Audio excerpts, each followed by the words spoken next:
Hello, and welcome to Message in the Middle with Marianne. We all know that life is hard, right? It's messy, it's unpredictable, but it can be wonderful all at the same time. My hope is that we can take a deep dive into self-development topics and explore life's lessons through book clubs, conversations, and interviews. And together, we can uncover the lessons that others have already learned to help us navigate this crazy, wonderful ride called life.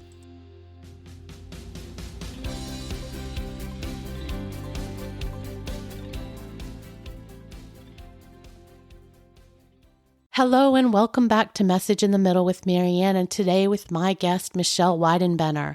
Michelle is the founder of Moms Letting Go and the private support group, the Almighty Mom Tribe. It's focused on supporting mothers who have addicted loved ones. She also has a podcast called Moms Letting Go Without Giving Up, and as a mother of a recovering addict, spends most of her time advocating for and coaching moms of addicted loved ones. Her passion is to stop the stigma around substance abuse disorder and to help moms of addicted loved ones find hope, courage, and support. As if that wasn't enough, Michelle's also an Amazon #1 best-selling award-winning author and speaker, and her new book, Unhackable Moms of Addicted Loved Ones, Closing the Gap Between Havoc and Hope, was released in June 2022 and provides a 30-day framework for moms looking to heal. Michelle, you have a crazy, great bio. I'm so excited. It's crazy good. Oh my. I'm so excited to talk to you today for so many reasons, and I know you're super busy. So thank you for taking the time to talk to me. Oh my goodness. It's such an honor to be here, Marianne. And thank you for inviting me. I'm never too busy for something like this. And you're reaching so many people too. I love to collaborate, and together we can reach more people. But yeah, when you read that bio, I'm like, oh. Sounds pretty good. Yes, I do have done all those things, but I'm old too. So I've been around a lot longer than some. You guys, she's not old. She fits right into our demographic. She's just, being humble because I also know from doing research, that's not everything. I feel like you're sort of an infomercial. It's like, but wait, there's more. And there truly is more. But before we dig into all of your expertise, I typically start off by asking my guests to give a little bit about their backstory, because I always find it's what leads us here, right? We always have some story, some windy path that brings us into our truth. So can you share a little bit about that? Sure. Well, I used to just love to write fiction while I was raising our youngest daughter, who was in an orphanage for her first couple of years. And I wanted to be present in her life. So I stayed home and I wrote articles and a little bit of fiction. But then our son started having problems. He was married, had a little girl, and then he had another little girl. And so they were in and out of opioids. It started with opioids and then heroin and then meth. And throughout, probably, I would say, a 15-year span, their daughters were in and out of our lives because we were always trying to help keep those grandgirls alive through the destruction of, substance use. But, my son, Ryan, he it's okay that I share now because he and his wife are 4 years in recovery. But he and his wife, when they were just so sick, couldn't do everything. So, but I would always give the girls back when they would go into recovery and we thought they were doing well. And then we would, end up, they would relapse or have reoccurrences. And so on my journey, I couldn't find what I needed. I wanted to talk to moms. Like, wait, how do you do this? I don't know what to do. Like, I'm so worried the girls are going to die or my son's going to die. Like, and I would go to these Al-Anon meetings and they would just go around and say this. I only went to one. And it was so not what I needed. I was like, wait, I just want somebody to tell me, what am I supposed to do? And no, that's not how those meetings were. And so when Ryan got in certain programs, I would talk to the coordinators there and say, can I talk to your mom? Can I have your mom's number? And I would talk to the moms about their stories and how to cope. And I would sit in my car and read about addiction. And I would be like, oh my goodness, I didn't know that. And so I started the podcast, sitting in my car, sharing with moms all these things that I was learning about addiction, because I used to be so angry and frustrated and judgmental. So I just kind of took moms on my journey. And I remember one podcast I did sitting in my closet because Ryan and his wife were supposed to leave.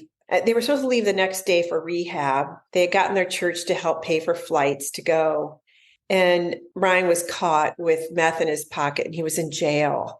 And he was calling me and he wanted me to get him out. And I was sitting in the closet crying on my podcast because I was trying to say, moms, this is so hard. And so here's what we need to do. Surround yourself with support. And anyway, so that's kind of part of the story. So, and I went from writing fiction then to writing and leading moms because I felt called to do that. And I've never looked back. So, first of all, I'm sorry that you had to go through that, went through that, but I think for the sake of everyone, you've helped along the way and are still helping. You and I chatted for a quick minute before this, right? Our message is in the middle of our mess. So I'm kind of thankful you went through that, if I can say that, because I know you're helping an awful lot of people. It's easy for you to say. I know. No, I get. Listen, I have my own messes, right? I wouldn't be here either. But, one of the things that I know hits everyone whenever they're in this kind of situation, others too, but in this kind of situation, especially as moms, when something goes wrong with your kid, you immediately go to the woulda, shoulda, coulda train. It's my fault, all the guilt and the feelings around what ifs and just, that whole cycle. Like what is your experience and your advice to anyone that's going through this on how to sort of just stop those thoughts and get off that train? Because we both know it doesn't bring you anywhere. Yeah, it's so true. I'm actually giving a TED Talk in about 10 days. And one of the things I say in that talk is when Addie was in first grade, my youngest granddaughter, her teacher called me the day we got guardianship, and she shared a story of how Addie was coming to school so neglected. And in that moment, I was so angry. But one of the thoughts that I had was, I must have been a terrible mother. Like, what did I do wrong? Yeah. How could my son let this go on, right? Like it had to be my fault. How did I not see this coming? How did I not fix this? And that's a stigmatized thought that keeps us locked in hopelessness, that makes us think our loved ones will never recover. And it puts all our energy in non-productive places. Those kind of thoughts, we can sit with them for a while because I'm all about feeling and naming the emotion, guilt, shame, regret, shoulda, woulda, coulda, and then grieving for maybe something that we feel like we could have done better. But then saying, okay, I have to move on now and put my energy where it needs to go. And I said to my husband, whoa, what's our best case scenario here? Because our retirement just went out the window, right? And I said, we got some work to do. Like, shoot, what are we going to do? And I said, we need to, first of all, get rid of all those negative thoughts and start looking at this like, what if they had cancer? We would be on their team. We would find the best evidence-based, surgeons or doctors or recovery programs. And we would quit looking at this like it's somebody's fault. Because if we can quit looking at it like it's somebody's fault, then nobody feels ashamed or feels guilty, right? And so, because again, it was just non-productive. And of course, my husband's like rolling his eyes, like, yeah, give me a break. They're never going to listen to us. And I was like, yeah, I know, I get it. But once we did the research and we found, different resources and different programs, and then empowered and encouraged them to make their own decisions so they felt like they had a role in that, it changed things and it set them up to take responsibility for the rest of, their recovery, but also we were part of their team. We weren't taking responsibility for their actions and all the consequences of the things that they had. They had to pay probation fees and attorney fees. And I mean, they had all those things that come with addiction, so many felonies for possession or whatever it is. In their case, they didn't have violent crimes or anything. They didn't steal but I mean, there are so many different levels of consequences with addiction. But anyway, yeah. So I think it was just putting our energy in the things that we could do instead of looking at it like it was anybody's fault. So in that scenario, you did research and you sort of served up some information and you tried to make them be part of that. As you put it, you became part of their team. Where do you draw the line, though, as a mom, sort of trying to control the outcome, right? Like we all, especially in the middle of the chaos and the mess, we all like to catch all the balls and get in front of them. We know best. We know if we do X, Y, and Z, we can prevent X, Y, and Z, right? Yeah. That's what we think anyway, guys. We all know that's not true. But where do you draw that line and let go of the reins and say, I'm going to become part of the team, but I'm not going to try to control or drive the bus? Does that make sense? Yeah, it's a great question. Good question. Yeah. One of the things that really helped me, because I've never really been a good listener. I just want to fix it. Yeah. And so I started studying motivational interviewing techniques because that's what counselors do. And no, I'm not a counselor, but I'm like, who's more invested in her child than a mother? And so I tried really hard to learn how to listen without feeling the responsibility to do something about it. And I call it my peace way of listening. It's a whole technique that I have another TED Talk about that. But in the moments where we want to try to take the reins, I would sometimes write myself notes before I talk to my son. Don't do it, don't do it, don't do it, and then in our support groups, we have WhatsApp. And so all us moms are on WhatsApp and we will be like, you guys, my son's going to call every day this week to order a pizza and I have to say no a bazillion times a day. Can you help me? And so we gather around just on WhatsApp and we send prayers and we send positive affirmations. We don't judge, but it's having others around you when you're trying something new, because it doesn't feel natural to not take the reins. It just doesn't. But let me ask you this. Do you want to be told what to do? No. Nobody wants to be told what to do. Right. So I know that, but yet I still battle it every day. Yeah. I think we're all works in progress, right? It's just an ongoing effort to continue to put these things into practice, whether it's these things or whatever we're working on. It doesn't come easy. We have to just keep practicing at it. Yeah, I want to say one thing though. In my PEACE method to listen for moms, one of the C in that PEACE acronym stands for consent.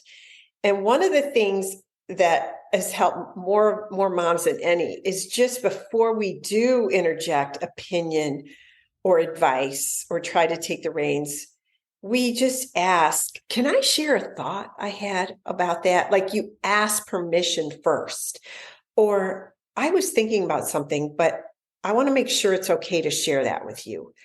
Or do you mind if we pray right here, right now? Can I do that with you? It's always asking for consent. Or, wow, you sound like you're in a really tough spot right now. Can I give you a hug? It's just asking for consent. And that just seems to neutralize, we bite our tongue till it bleeds. It helps us too, so that we can rein in and keep our calm.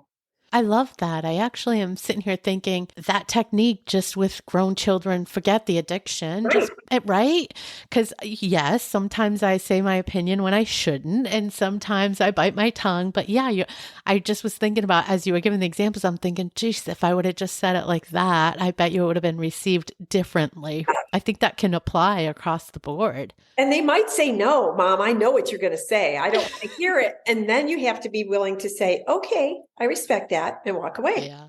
Ooh. Yeah.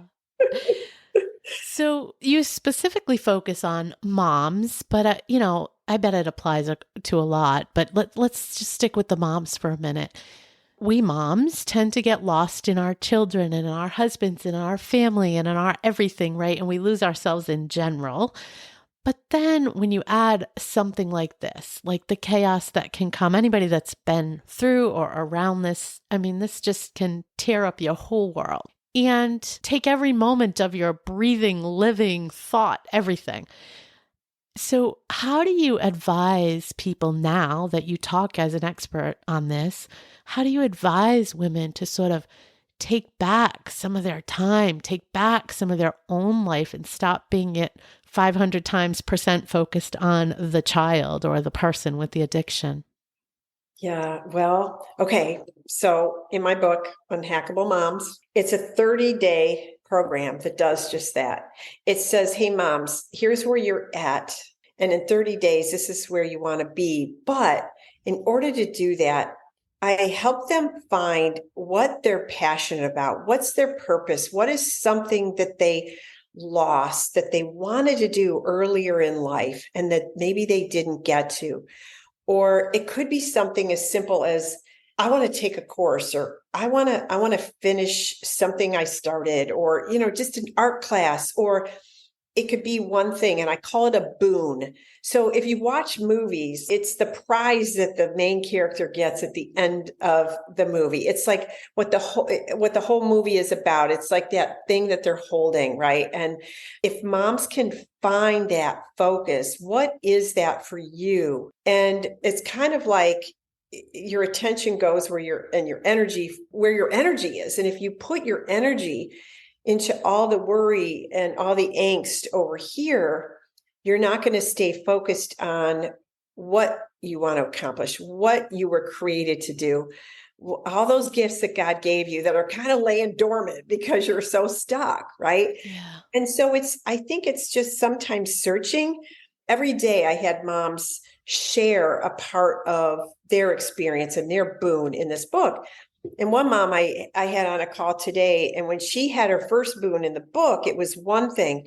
But today, because her son is now in recovery and she's been on this journey for so long, she has a new boon and she's really excited about it. It's this thing that she's going to go for, and her eyes light up when she talks about it. So it's just finding you again and finding what is that for you. And if you're not sure, there's people out there that can help you, coach you to come back to that and to make yourself a priority, because you can't give what you don't have. And so if you don't have love for yourself, and if you don't have calm, and if you don't have recovery for yourself, how do you expect your loved one to have that? And I always say, when your loved ones see what you have, they're going to want what you have.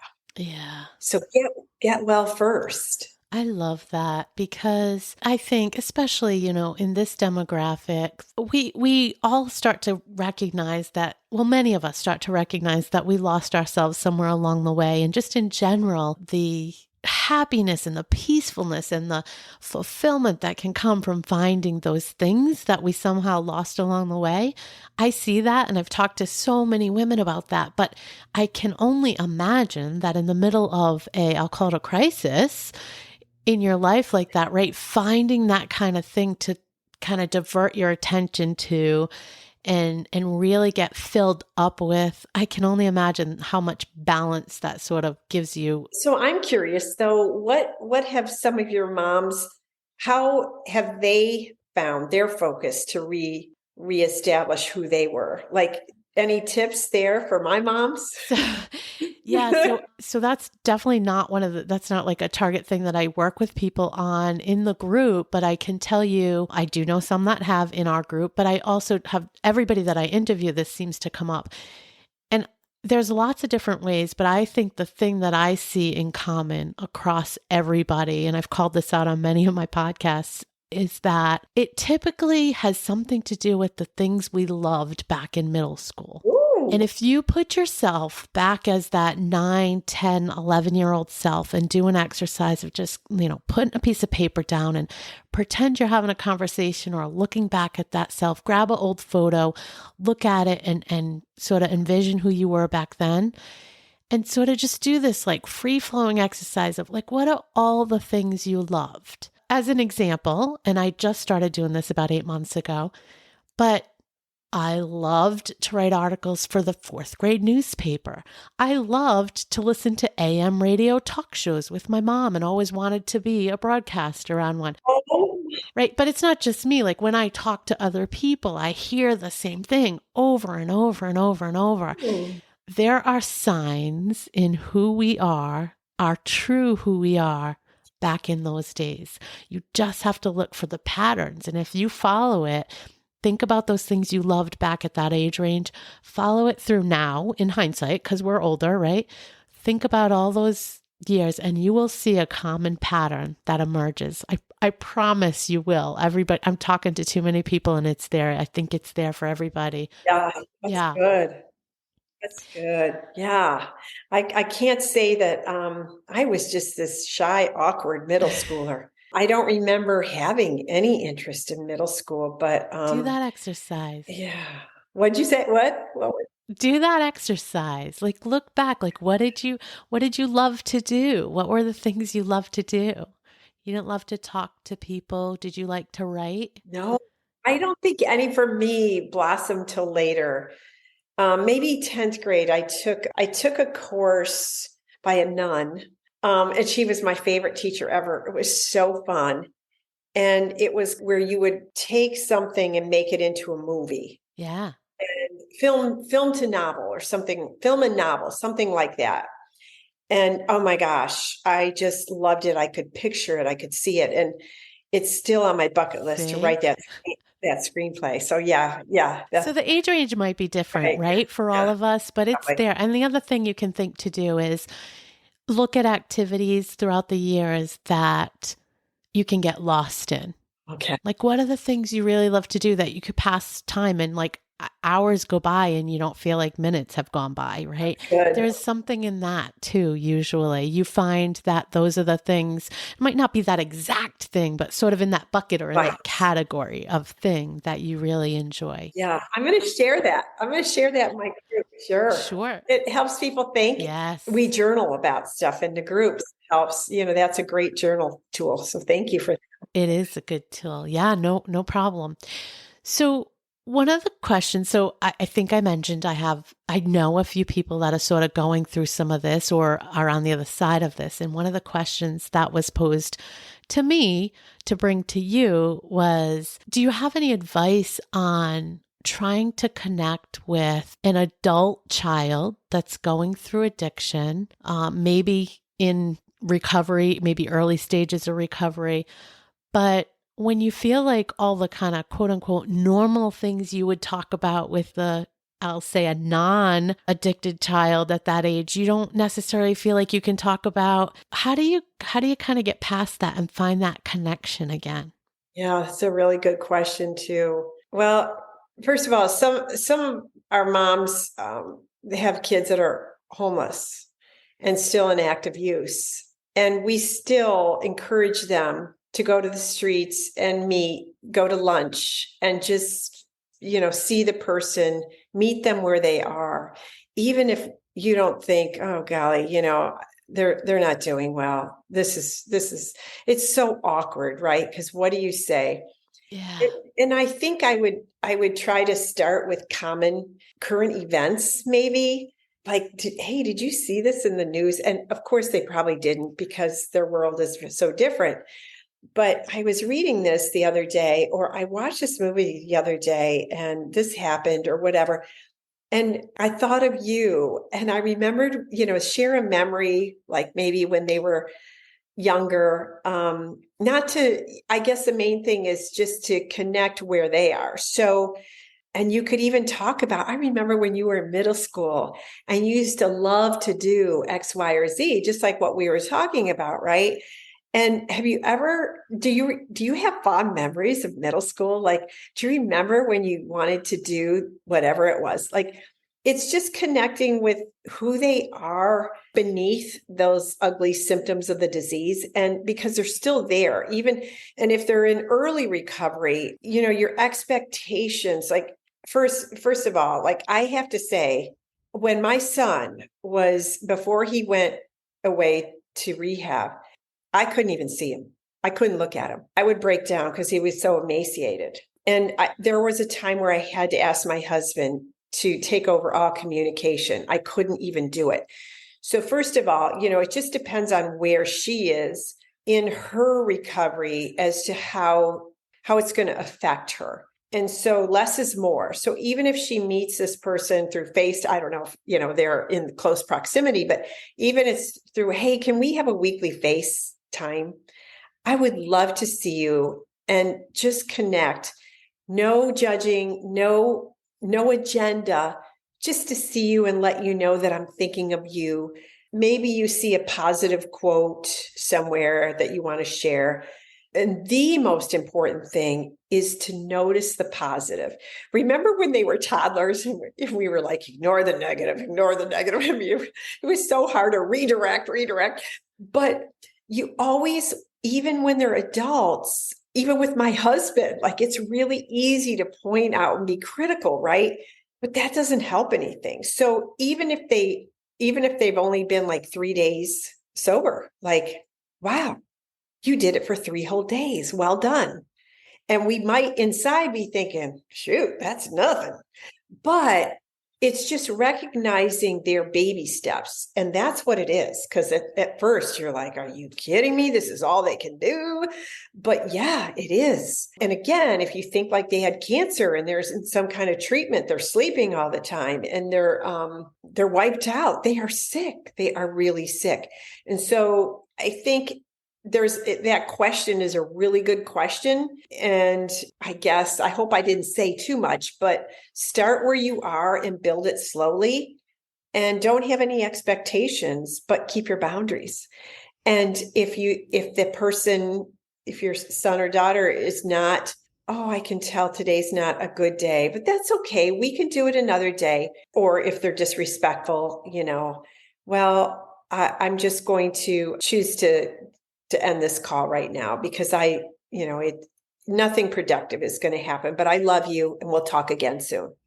I mean, so many moms will say, make sure they know you love them because it might be the last day for you and your child. Yeah. So, but good question. Yeah. Well, and I think you hit on the no expectations. And I think, and I could be reading a little bit into it, but there were a couple questions together there. And I think it ties into having expectations, right? Because one of the other questions was around how do you not look at what could have been as far as, their milestones? And if you have another child, how do you not compare between the other child who's, let's just say the other child's amazing and doing really well and has started a great career and all that stuff.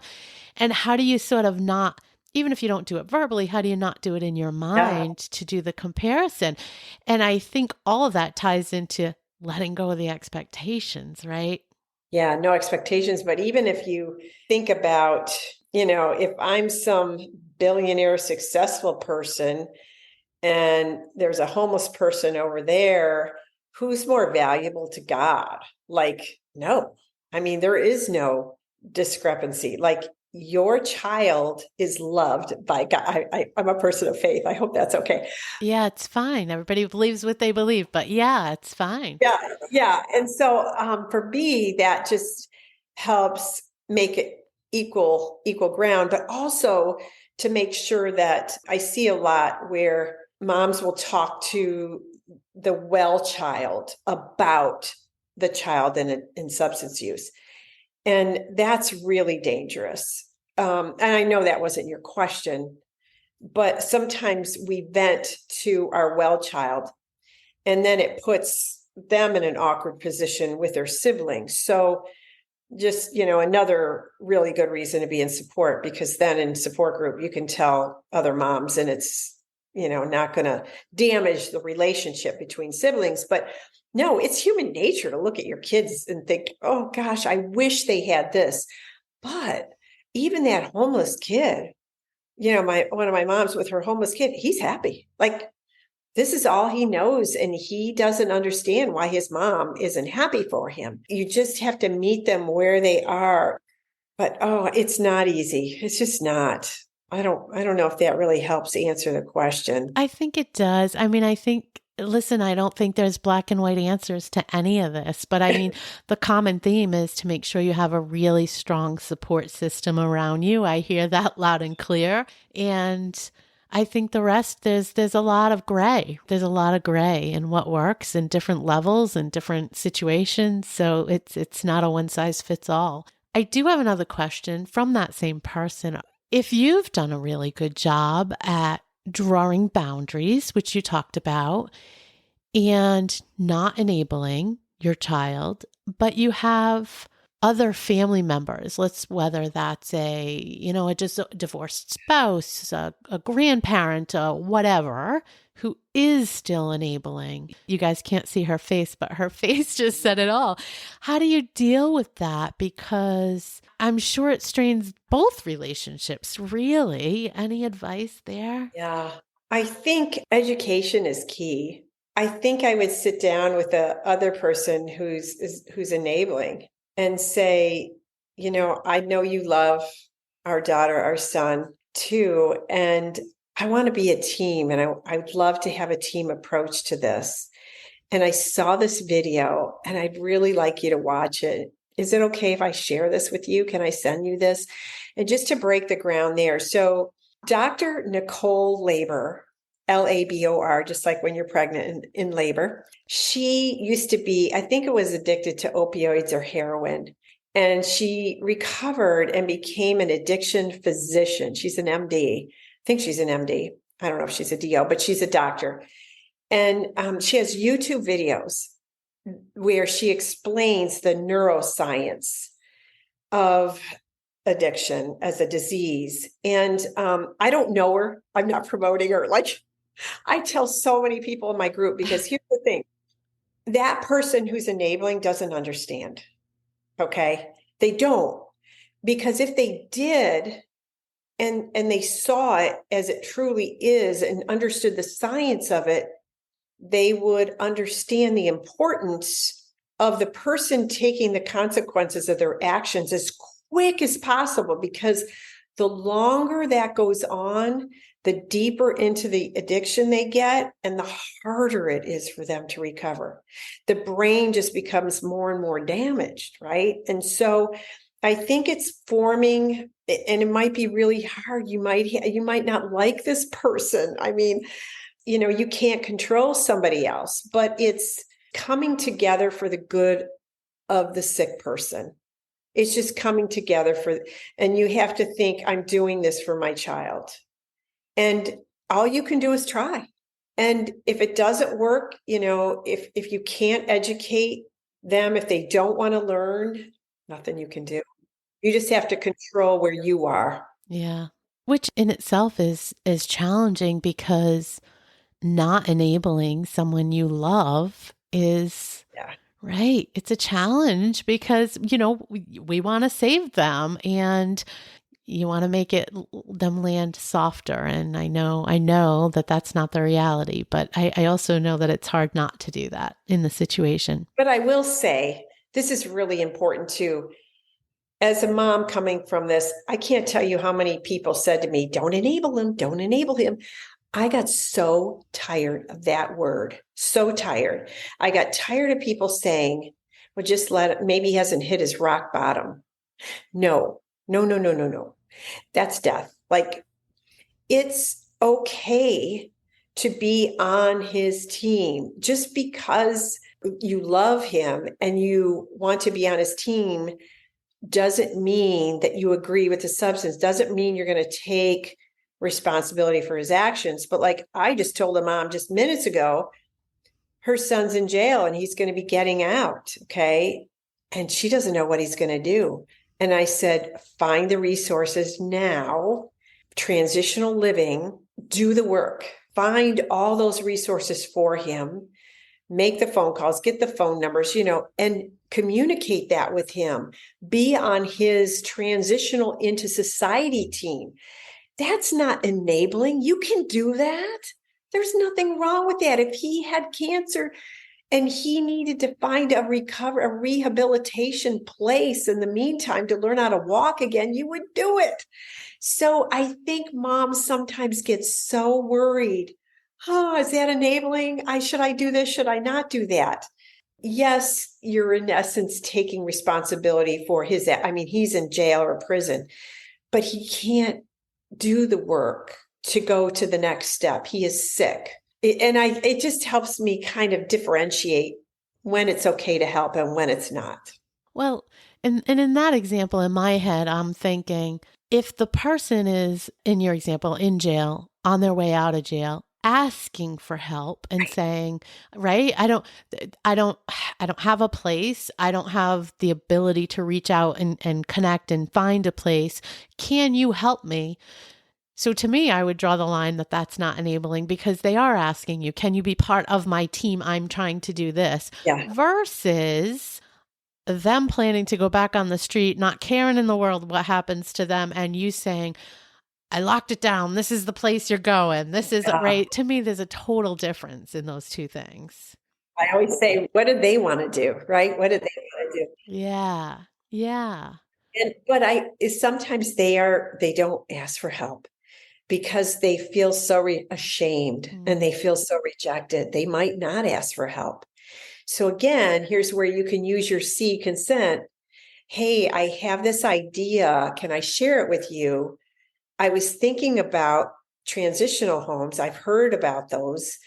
And I would like to look into, kind of seeing which ones are good or bad in the area. Would it be okay if I got some resources for you? And they're going to pretty much say yay or nay. Like if they don't want to have any part of that, they're going to tell you. And okay. Right. That's the key though, right? Letting them drive. Even if you do that and they say they're not interested, then you need to back off and let it go. Yeah. Yeah. And keep in mind, they might say no right now. That doesn't mean they won't think about it. Yeah. Plant the seed. Yeah. Yeah. Because that happens a lot of times. I mean, it's happened with me where somebody's planted a seed and I thought they're crazy. And then later I thought, that might not be a bad idea. So you're fortunate in that you're getting to tell your story with your son and his wife being on the other side of recovery, doing well. So thank God. How do you handle not going in that place of, again, the what ifs? I imagine it's so easy to just put on the perspective of, this is great now, but I've seen it relapse before. Because we both know that well, maybe everybody doesn't, but in the cycle of addiction, it's very, very common for there to be many relapses. Like it's not a one and done very often. Yeah. So how do you go from this is it, this is the right time, and I'm feeling that resolve to, oh no, when's it coming? Oh, you have such good questions. Yes, so good. So moms have like PTSD. So if I text my son and I don't hear back for, a couple hours or something, automatically I'm like, oh yeah, there is still some of that. But something happened last month and I didn't know this could happen, but when the girls moved back with them, the oldest one is a senior in high school. So she's been working a ton and saving all this money. And Ryan had an outstanding bill from a recovery place 5 years ago. And they were suing him and they took all of my granddaughter's money and put it on hold because she's a minor. So she had to have a bank account with his. And I got this text, he's like, oh my gosh, I'm going to kill somebody. And I'm like, he's never said that. Right. But, it's kind of like it was humorous looking back, because you know how we say, do it to me, that's okay. But if you do it to my kid, like, you're dead. Well, he was having those moments. And part of me was like, well, that's what you get. Because I thought it was his money. But when I found out it was hers. So then, of course, I got on the phone with him and I said, how are you? Do you feel triggered right now? So you learn to have these conversations, hopefully open, where he can say, yeah, but he wasn't. He said, actually, he goes, believe it or not, I don't feel triggered by that. He said, I just feel like I need to do something and I'm going to figure out what to do. And he did. It was amazing, the transformation. He could have never done that 5 years ago, 4 years, 3 years ago. But my point is, what is my point? my point is that you always worry because, okay, addiction is a lifelong disease. It's not something that is going to go away. He can't even have a beer. Like, he can't use any substance. Any substance he uses is prescribed by his physician, mostly for anxiety. And his wife struggles with bipolar disorder, so her meds are different. But you worry about it only to the degree that you can't control it, but you want to. I've always said it's happened before. Like, when he was in recovery, he tested positive for fentanyl while he was in recovery. And I crashed. I cried. I thought, oh my gosh, the world's coming to an end, right? And then I thought, wait a minute. And I called him up. I said, reoccurrences happen in recovery. It can happen. And I believe in you.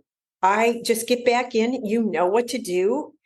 And we're here for you. And it was a whole nother story. Yeah, he denied it. But again, I could be angry. I can't believe you're denying it. Like, the drug tested you. Like, how stupid, right?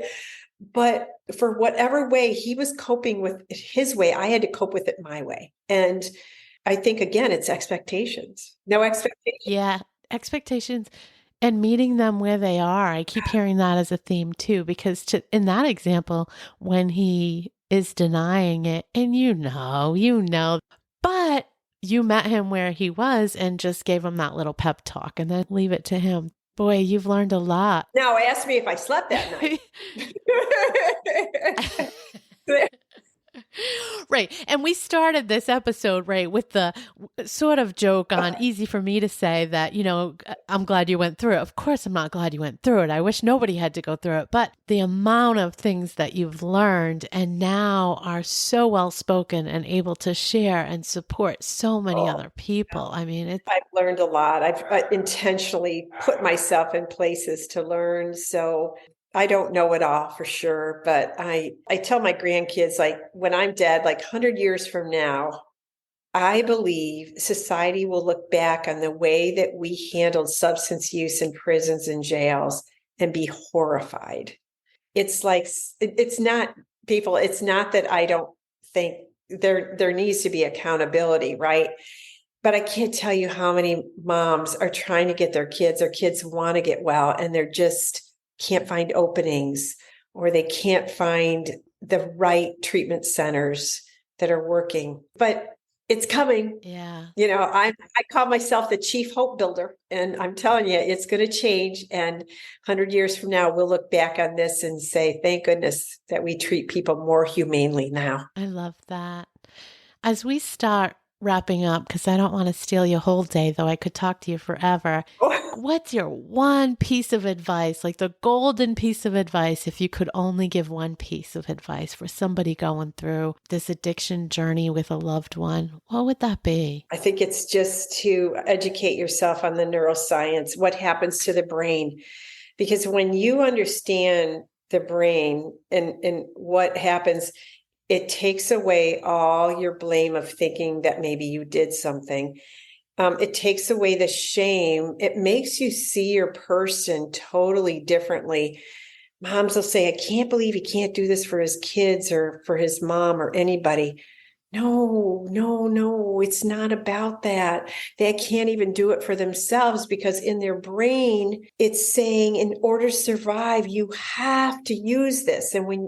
So it's, and I just give Dr. Nicole Labors because it's first on my mind, and she's got YouTube videos that are fascinating, and the way she describes it. And plus she's so genuine because she was an addict. So she's believable, but it's just to educate yourself, because once you do that, you can start educating almost your child, because sometimes your child is so ashamed that they're in denial. Yeah. But they shouldn't be. They should just be, Mom, I'm sick. I need help. Right? It's so hard. Just such a hard topic. Yeah. Is there anything we didn't touch on that you would wish to get out there? I mean, I brought you all over the gamut. So is there anything that I didn't touch on that you'd love to get out there before we close? No, maybe just find ways to laugh. I love that. Find ways to laugh. Oh, and I'm a pickleball fanatic. So when we were parenting these girls, I mean, they felt rejected, abandoned. It was a really tough place. And I was angry, because I mean, there were just a lot. Dave, my husband, and I would go play pickleball, and it was like, I forgot all of my problems, because you have to remember the score, remember to hit the ball and where you are, where your partner is, and the score itself is. So anyway, find something to laugh at, find something to do that can at least momentarily take your mind off of it, because it's just so healthy, whatever that is. Thank you for that. And for all the advice. This has been fabulous, and I really do appreciate your time. Thank you, Marianne. I really appreciate you. And I hope that this helps reach somebody who really needs to hear something that we said today. It definitely will. And we will put all the links and all your information in the show notes so people can get in touch with you and connect into your groups as well if they would like to do that. Oh, yeah. I should just say, if you want a free ebook, it's the 7 steps to recovery. Just go to momslettinggo.com, momslettinggo.com. And we can put that in there as well. Thank you. Bye. Thank you for listening to this episode of Message in the Middle with Marianne. If you enjoyed the podcast, please take a minute to share it and write a review, as it helps bring new listeners to our audience. If you'd like to keep the conversation going between episodes, please join us at Facebook group Message in the Middle with Marianne.